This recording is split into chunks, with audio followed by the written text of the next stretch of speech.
నమస్కారం. టుడే మంత్ర ఆదిత్యాయ సోమాయ మంగళాయ బుధాయశ గురు శుక్ర శనిభక్ష రాహువే కేతువే నమః. ఓం ఆదిత్యాయ సోమాయ మంగళాయ బుధాయశ గురు శుక్ర శనిభక్ష రాహువే కేతువే నమః.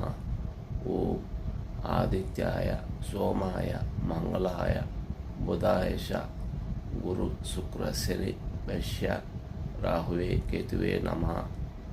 ఓం ఆదిత్యాయ సోమాయ మంగళాయ బుధాయశ గురు శుక్ర శని భష్య రాహువే కేతువే నమః. ఇలా రోజుకు 3-4 సార్లు చిన్నపిల్లల దగ్గర మాట్లాడి పలకరిస్తే బాగుంటుంది. జై భారత్, జై హింద్.